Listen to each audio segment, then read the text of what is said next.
Kumpulan khotbah lama, selamat datang di saluran kami. Di channel ini, kami akan memperkenalkan Anda, khotbah-khotbah lama dan bermakna dari para pendeta dan pembicara terkemuka. Ini adalah pelajaran abadi yang tidak lekang oleh waktu dan menginspirasi hidup kita. Kumpulan khotbah lama ini dibawakan oleh Pendeta Roni Mandang. Judul khotbah, hasil pembenaran. Khotbah lama ini diabadikan pada hari Rabu, tanggal 5 November tahun 2003, khotbah ini sudah berumur 21 tahun namun firman Tuhan selalu baru dan tidak ada yang usang. Ayat khotbah diambil dari Roma pasal 5, ayat 1-11. Selamat mendengarkan firman Tuhan. Akhir kata jangan lupa channel kami, like dan subscribe dan bagikan video ini kepada mereka yang Anda cintai. Mari bersama-sama tumbuh dalam iman dan menjadi berkat orang di sekitar kita. Tuhan memberkati. Production 2024.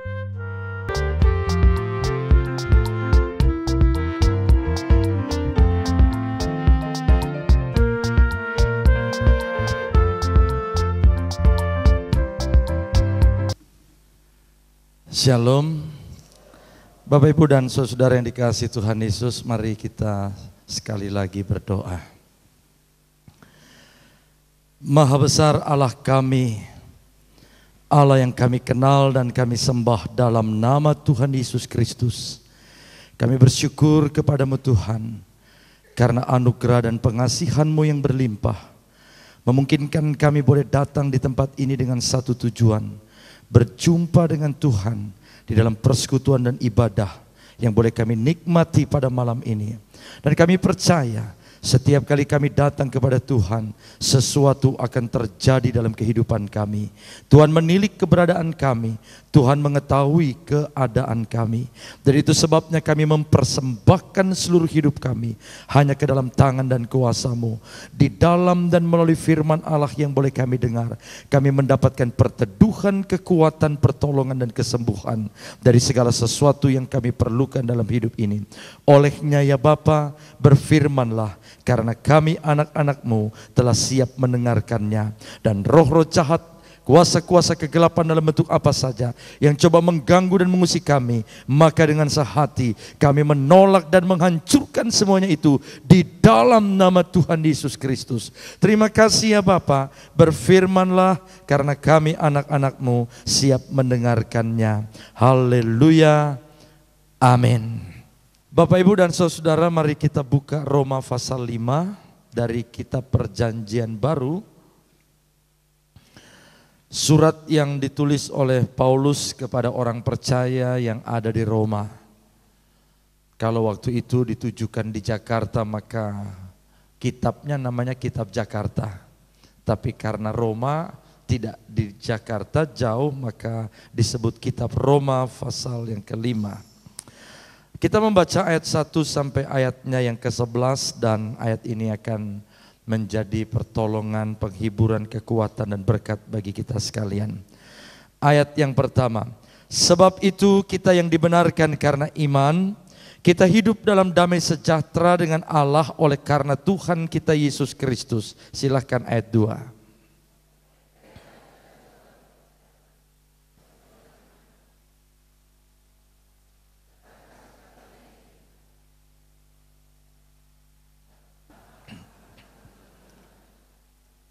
Dan bukan hanya itu saja, kita malah bermegah juga dalam kesengsaraan kita, karena kita tahu bahwa kesengsaraan itu menimbulkan ketekunan.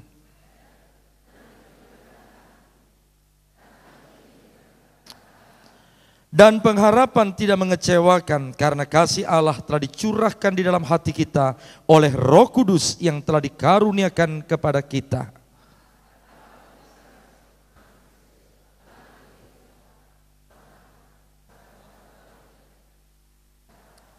Sebab tidak mudah seorang mau mati untuk orang yang benar, tetapi mungkin untuk orang yang baik ada orang yang berani mati.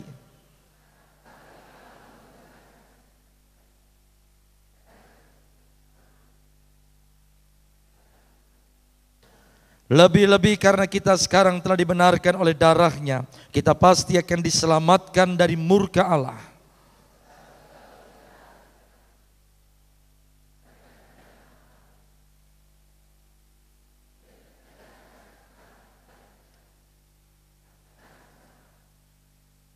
bersama ayat yang ke-11. Dan bukan hanya itu saja, kita malah bermegah dalam Allah oleh Yesus Kristus Tuhan kita, sebab oleh Dia kita telah menerima pendamaian itu. Sedemikian jauh pembacaan firman Allah. Yang berbahagia adalah kita yang sudah mendengarkan firman Allah, mau menyimpannya dan melakukannya dalam kehidupan hari lepas hari. Bapak, Ibu, dan saudara-saudara yang dikasihi Tuhan Yesus, kita baru saja membaca kitab Roma pasal 5 ayat 1 sampai ayat yang ke-11. Dan belakangan saya banyak mengkhotbahkan bagian ini melalui satu pergumulan dengan apa yang kita lihat dalam hidup ini. Pergumulan baik secara pribadi dan keluarga, pergumulan di dalam kehidupan masyarakat, yang sekarang ini banyak orang mengatakan masyarakat Indonesia dikenal sebagai masyarakat yang antagonistik, yaitu masyarakat yang senang berbuat kekerasan, yang senang melanggar peraturan, yang senang melakukan apa yang benar di matanya sendiri. Nah saudara, tadi siang saya berangkat dari Jakarta jam 2 karena kita Persekutuan Injili Indonesia ada rapat dihadiri oleh Pak Yopi Tomatala, di sana ada Pak Bambang Wijaya, kemudian Pak ada Roni Sigarlaki, kemudian banyak sekali hamba-hamba Tuhan. Kita membicarakan tentang draft yang sekarang sedang ramai, yaitu rancangan undang-undang kerukunan umat beragama. Jadi kerukunan pun sekarang itu harus diatur. Ada lagi rancangan yang disebut rancangan anti diskriminasi dan anti diskriminasi rasial dan etnis. Dan ini seakan-akan membuat kita jadi makin bertanya-tanya, mau dibawa kemana negara kita ini? Segala sesuatu rukun saja harus diundang-undangkan begitu rupa. Tetapi saudara yang dikasih oleh Tuhan, saya percaya firman Allah mengatakan apa adanya dan itu berlaku buat kita sekarang. Dan firman Allah yang berkata sebagaimana yang kita baca selalu benar, karena firman Allah tidak perlu saya bela, firman Allah tidak perlu saya ambil bagian untuk menjadi perisai bagi firman Allah tetap firman Allah. Satu kali saya pulang dari Surabaya, lalu ikut seminar, ada bedah buku, satu agama, dalam judul buku ini dia meluruskan Kristen. Lalu dalam buku ini digambarkan bahwa kalau mau memiliki Tuhan yang benar, kalau ingin memiliki agama yang benar, memiliki iman yang benar, harus ikut agama itu. Agama yang besar di tanah air ini. Lalu dikatakan bahwa Kristen itu harus diluruskan supaya jadi benar. Kita waktu dengar seminar tentang bedah buku itu, hati saya panas sekali. Semua itu seakan-akan menggambarkan Yesus tidak ada artinya. Yesus itu cuma nabi manusia biasa. Dan berkali-kali ada banyak pendeta coba bicara. Tapi forumnya pada waktu itu lebih berat sebelah. Dan pada waktu itu saya berdoa kepada Tuhan dan Tuhan bilang begini, seakan-akan kita tidak perlu bela Tuhan, tidak perlu untuk mengambil bagian. Tuhan saya tidak perlu saya bela, dia tetap Tuhan. Tuhan saya tetap Tuhan walaupun saya tidak berbicara apa-apa. Bagi saya itu merupakan satu kebenaran. Nah pada malam ini mari kita lihat Roma pasal 5 ayat 1 sampai ayat 11 sudah berkali-kali kita dengar, berkali-kali saya khotbahkan juga. Tapi malam ini mari kita lihat lagi untuk kita pada malam ini. Ayat yang pertama coba perhatikan. Paulus bicara begini. Sebab itu, kata sebab itu melatar belakangi ayat 1, pasal 1 sampai pasal 4. Menggambarkan manusia sudah mengalami keterpisahan dengan Tuhan. Dosa menjauhkan Tuhan dari manusia. Apa saja yang dibuat oleh manusia selalu kandas. Kalau saudara baca Roma pasal 3 ayat 11, mari kita lihat. Roma 3 ayat yang ke-11, ini merupakan doktrin perjumpaan Tuhan dengan manusia. Di situ dikatakan dengan jelas, mari saudara kita baca bersama ayat yang ke-11, 3, 4. Tidak ada seorang pun yang berakal budi, tidak ada seorang pun yang mencari Allah. Dosa membuat manusia jauh dari Tuhan. Dan sesungguhnya hakikat keselamatan yang saudara miliki dalam Kristus itu bukan inisiatif saya yang cari Tuhan. Tuhan yang suci di sana, saya berdosa di sini. Saya tidak punya kemampuan keberdosaan saya yang najis, yang kotor, yang kata Alkitab dalam Roma pasal 3 dan Roma pasal 6. Kita semua sudah kehilangan kemuliaan Allah. Upah dosa itu maut, kata firman Allah. Oleh sebab itu bagaimana mungkin saya bisa menghampiri Allah yang suci? Tidak ada kemampuan saya, kebaikankah? Agama sayakah? Bahkan amal sayakah? Usaha sayakah? semua yang saya miliki tidak akan pernah membuat saya bisa mendekati Allah yang suci. Tetapi yang benar dalam firman Allah, justru Tuhan yang cari manusia. Tuhan yang berinisiatif mendekati manusia. Dan itu sebabnya Paulus berkata, kita bersyukur karena Tuhan mau menghampiri manusia. Tuhan mencari manusia dan Tuhan mendatangi manusia. Saudara dan saya sekalian. Lalu di sini dikatakan sebab itu, latar belakang dari peristiwa itu. Dikatakan dalam ayat yang ke-1, kita yang dibenarkan karena iman. Saya tidak bisa membayangkan hidup zaman sekarang tanpa iman.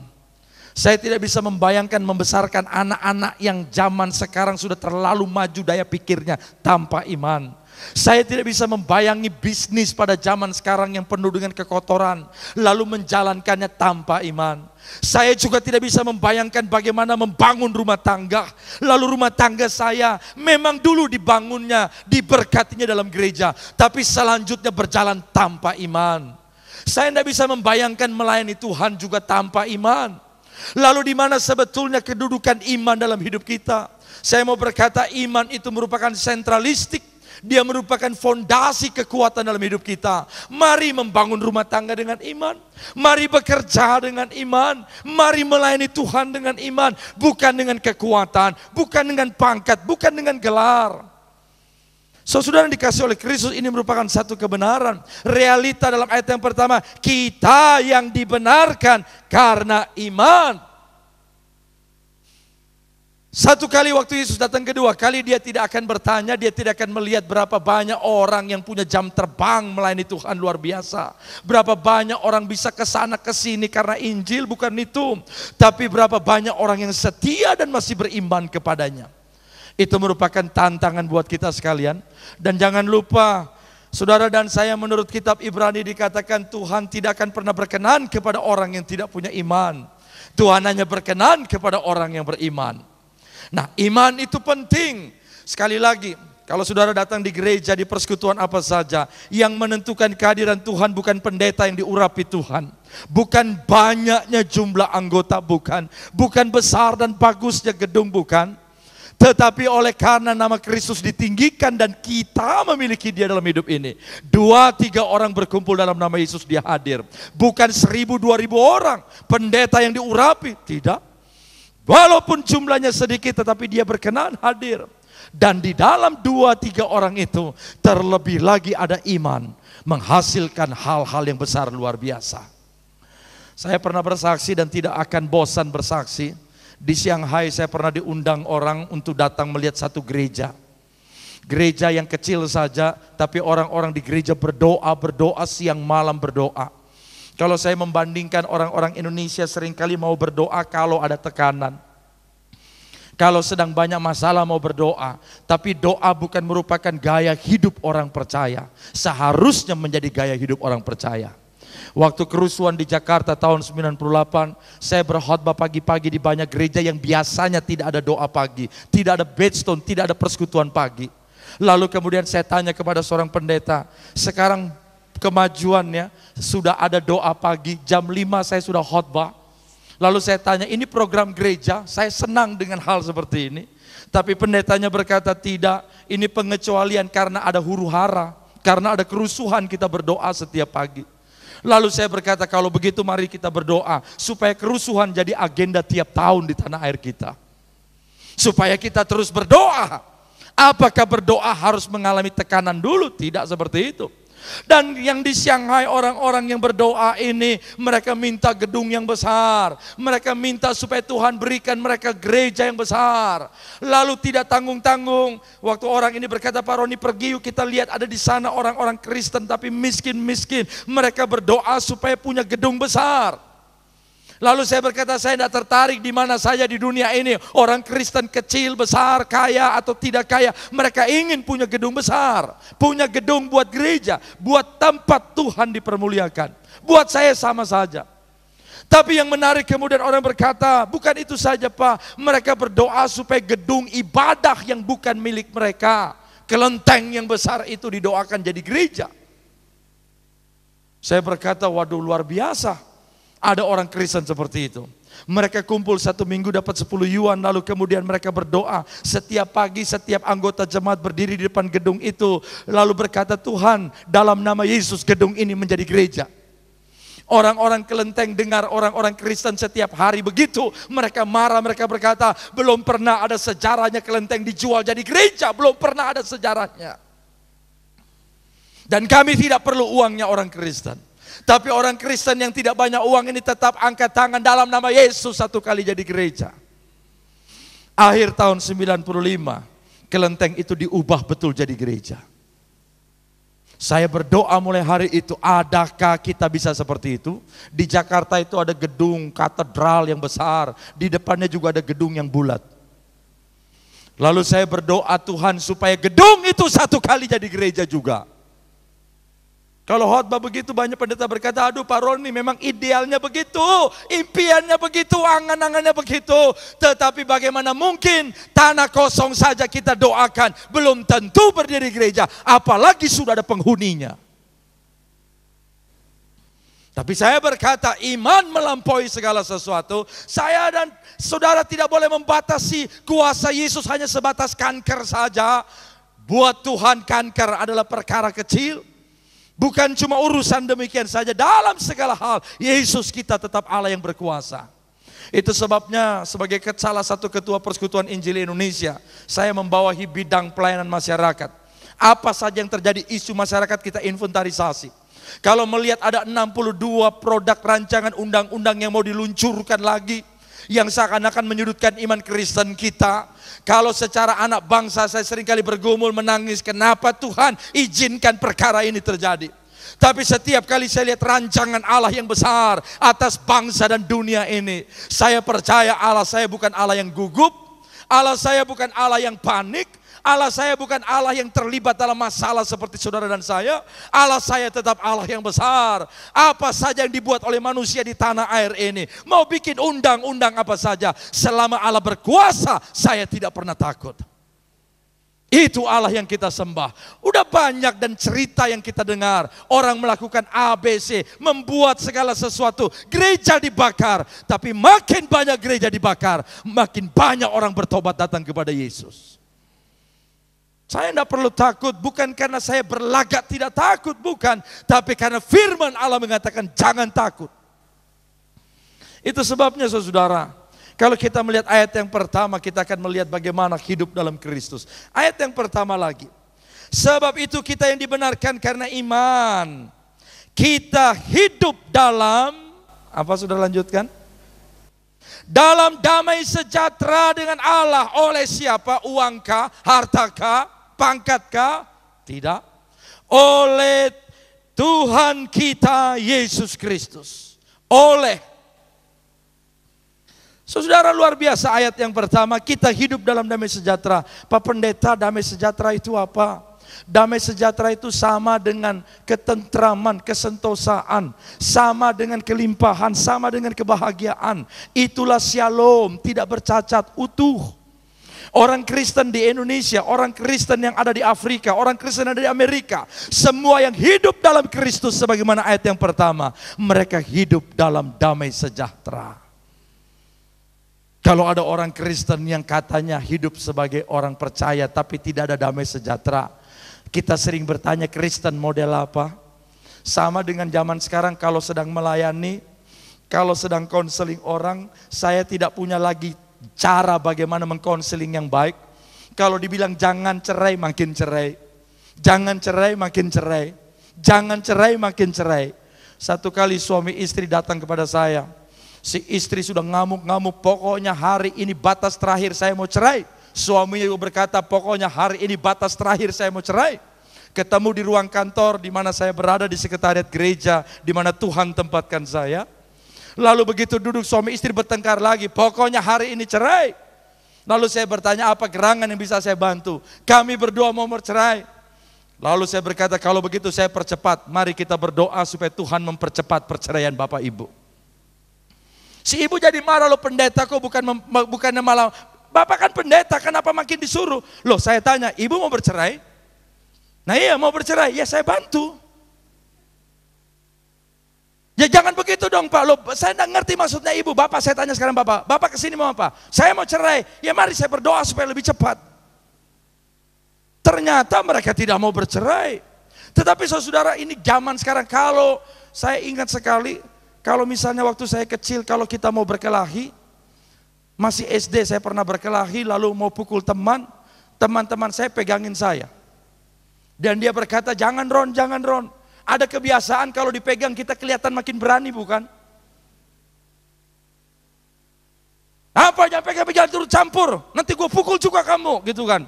Teman-teman kita sendiri mau kita pukul. Makin ditahan, wah seakan-akan kita seperti kuda yang mau lepas dari kandang. Keras, kencang. Teman-teman pegang, jangan Ron. Tidak, biar saya pukul dia. Begitu. Saya punya pengalaman. Satu kali mau berkelahi sama anak lebih besar dari badan saya. Saya takut sama dia. Tapi karena sudah harus berkelahi, saya berani-beraniin. Teman-teman berkata, jangan Ron. Biarin lepasin saya. Teman-teman pegang, nanti kamu saya pukul kalau berani pegang lagi. Untuk menunjukkan kepada lawan saya sungguh-sungguh. Tiba-tiba teman saya dorong saya, sudah kalau mau berkelahi saja. Saya begitu didorong berkelahi, saya bilang, jangan dorong saya dong. Gitu.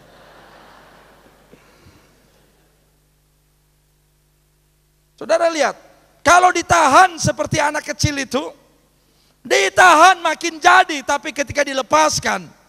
Tapi saya tidak mengatakan, kalau orang mau berdosa, ya berdosa saja, bukan itu maksud saya. Saya tidak punya cara bagaimana untuk bisa membuat orang makin baik. Ada suami istri 13 tahun menikah. 13 tahun tidak pernah harmonis, selalu bertengkar. Sampai tetangga keluarga besar mereka tahu, ini keluarga suami istri tukang tengkar. Setiap tahun mereka bertengkar, tidak pernah habis-habis. Tapi ajaibnya anak lahir terus. Lalu rumah tangga seperti apa yang kita pikirkan ada zaman sekarang? Bertengkar jalan terus, tidak harmonis jalan terus. Tapi anak lahir terus. Luar biasa bukan? Walaupun itu seakan-akan aneh tapi nyata, itu kebenaran yang kita lihat. Fakta yang terjadi. Ayat yang pertama mengatakan kita hidup dalam damai sejahtera. Saudara biar punya uang, saudara biar punya pangkat. Kebenaran ayat yang pertama ini mutlak kita miliki. Dia Shalom, dia Kristus yang memberikan kebenaran yang absolut kepada kita sekalian. Sehingga waktu saya percaya kepada Yesus, walaupun saya tidak memiliki harta, pangkat, kedudukan dan nama yang masyhur, dan saya bisa menikmati ayat yang pertama, hidup saya sungguh dipenuhi sukacita. Damai sejahtera. Tanya sama orang dunia apa definisi damai, apa definisi ketentraman, apa definisi dari kebahagiaan. Mereka memiliki moto dan prinsip sendiri. Saya bahagia kalau punya suami ganteng. Saya bahagia kalau punya istri yang cantik. Oh, saya bahagia kalau rumah saya besar pakai kolam renang. Saya bahagia kalau uang saya banyak dan bisa diinvestasi sampai 7 turunan. Yang satu berkata, saya bahagia kalau saya punya pangkat jadi jenderal. Itu orang dunia. Saya ingat juga dulu ketika mau menikah. Menurut saya kalau menikah tuh yang paling baik itu kalau wanitanya rambut pirang, mata biru. Kawin sama saya ketolong pasti. Nggak mungkin lokal sama lokal, domestik sama domestik. Saya lihat teman-teman saya yang orang-orang Indonesia. Menurut saya kalau saya menikah dengan teman-teman yang se-Indonesia itu, artinya dari berbagai suku, keturunan saya nggak beda jauh. Tapi kalau saya lihat wanita rambut pirang mata biru, saya menikah dengan dia. Oh, anak saya paling tidak disebut Indo. Saya begitu suka seperti itu, idola seperti itu. Tahun 86 berdoa di Taman Getsemani. Saya berdoa, Tuhan berikan saya wanita Israel. Waktu itu di Israel, saya berdoa yang paling jelek enggak apa-apa Tuhan. Yang paling jelek di Israel enggak apa-apa. Yang saya lihat di Israel enggak ada yang jelek, semua cantik, tinggi cantik, pendek cantik, gemuk cantik, kurus cantik. Saya berdoa yang mana saja Tuhan. Tapi ternyata sampai pulang lagi ke Indonesia saya tidak bawa apa-apa. Saya dididik oleh pendeta Yusuf Roni dan kami ada satu asrama laki dan perempuan. Dan pada tahun 86 pulang dari Israel, tahun 87 Pak Yusuf berkata, sudah waktunya kamu menikah. Berdoa sungguh-sungguh mana? Saya lihat teman-teman saya dan pada akhirnya saya tidak bisa tahan kalau lihat ada seorang wanita yang kulitnya gelap begitu. Dan setiap kali saya lihat dia, saya tidak bisa tahan hati, kedebur, beda dengan kalau saya lihat yang lain. Dan pendek cerita, saya menikah dengan dia dan sekarang dikaruniai 4 anak. Malam pertama saya liatin dia, saya bandingkan dengan keinginan saya waktu yang lalu. Rambut pirang, mata biru, sekarang dia, saya tidak berani bilang hitam legam.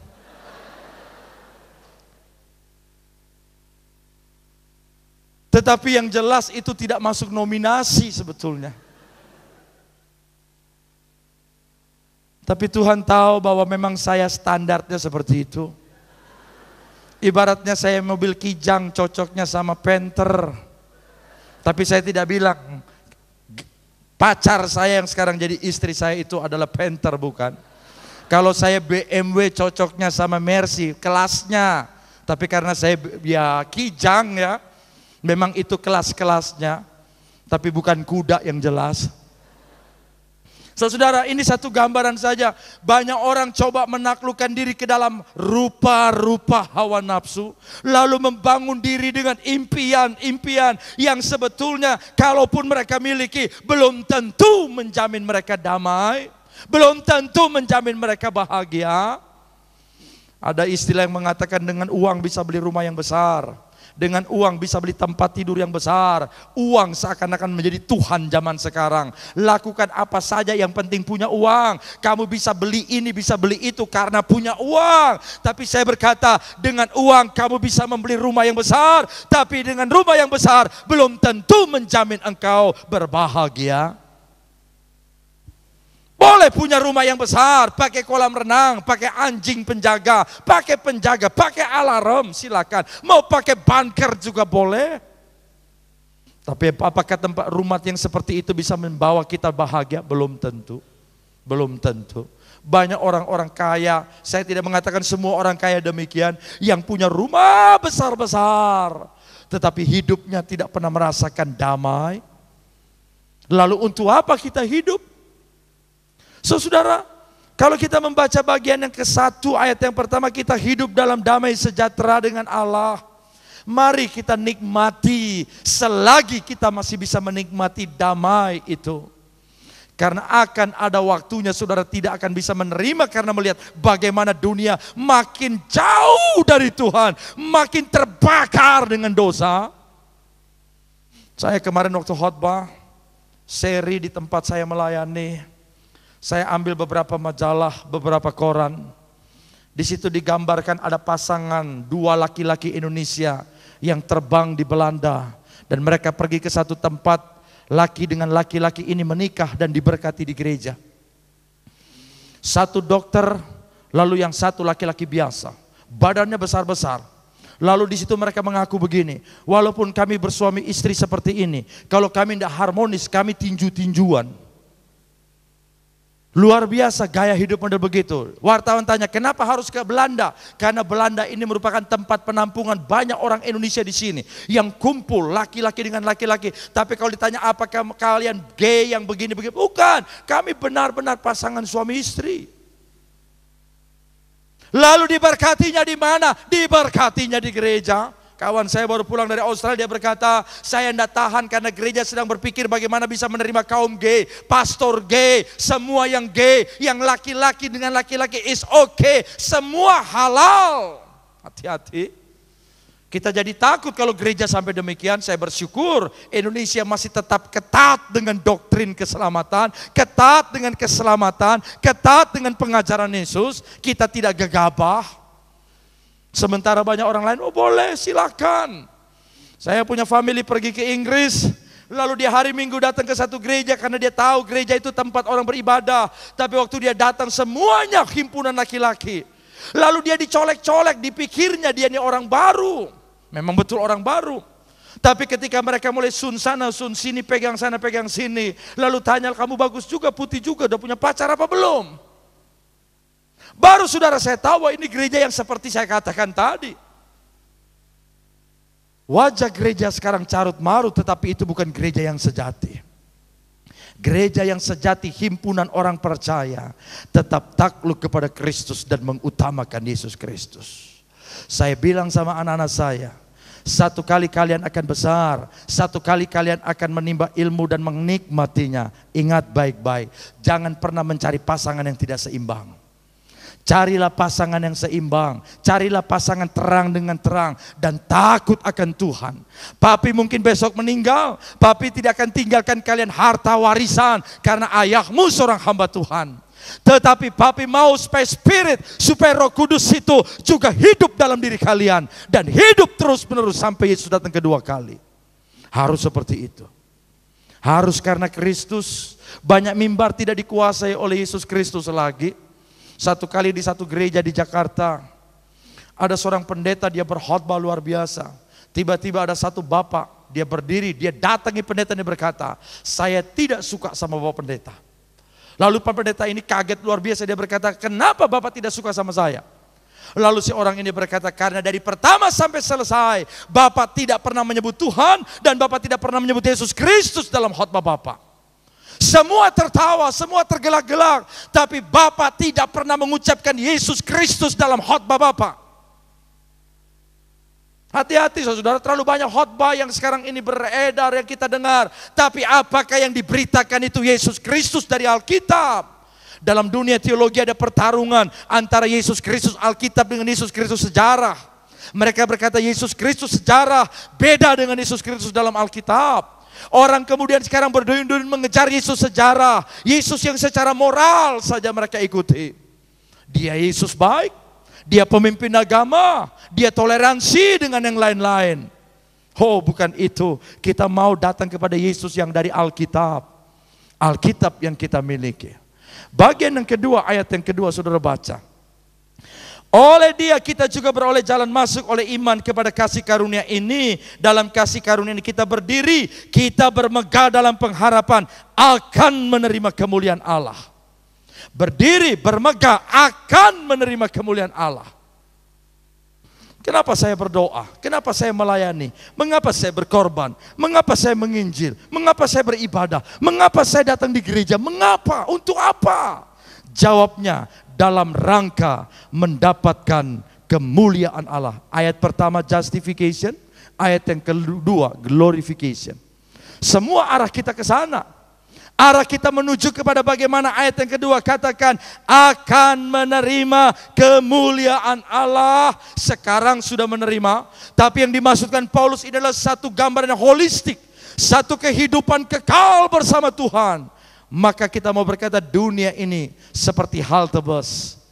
Dia seperti uap yang sebentar ada dan kemudian besok akan lenyap.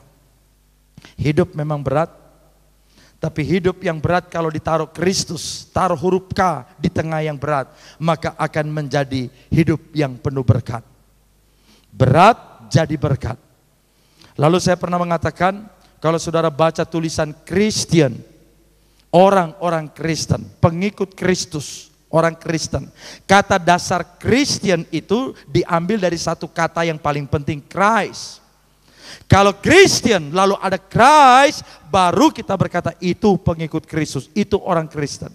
Tapi kalau kata Christian itu saudara copot Christ-nya, Kristusnya, tinggal huruf apa?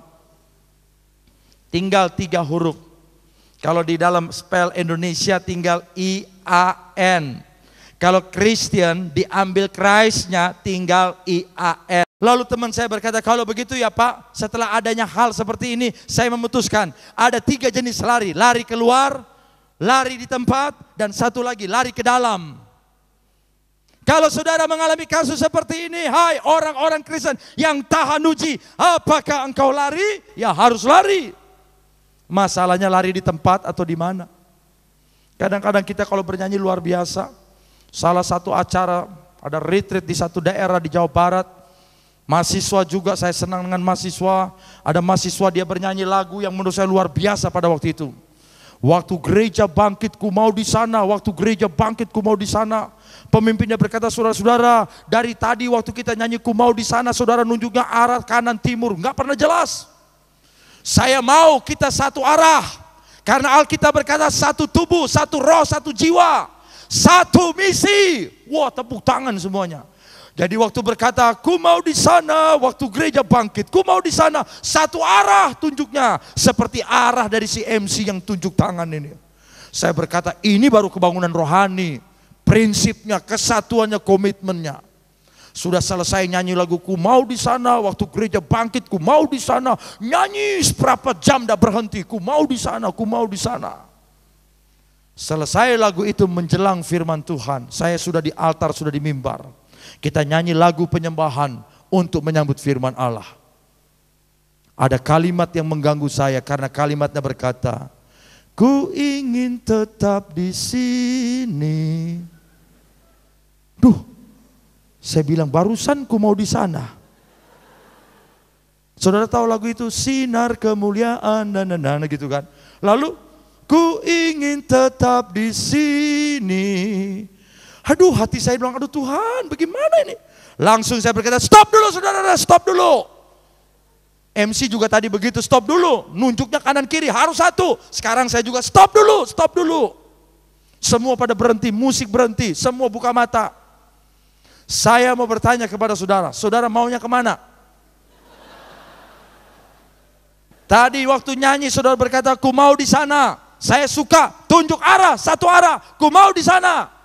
Sekarang mau firman Allah, ku ingin tetap di sini. Saya mau jelas dulu, kalau saudara mau ke sana, saya khotbah ke sana. Tapi kalau saudara khotbahnya, saya mau khotbah ke sana, saudara tetap di sini, tidak nyambung kita. Jangan sana sini, sana sini, sana sini. Kalau hari Minggu kita menyanyi di gereja bagus, bersinar, bersinar. Aku bersinar terus, tapi hari Selasa kita sudah bersinah. Cepat benar, bersinar sama bersinah. Ada lagu yang saya sukai, Yesus menginginkan daku bersinar baginya. Bersinar, bersinar, aku bersinar terus, terus. Tapi kadang-kadang bersinar sama bersinah, tidak jelas itu buntutnya R apa H.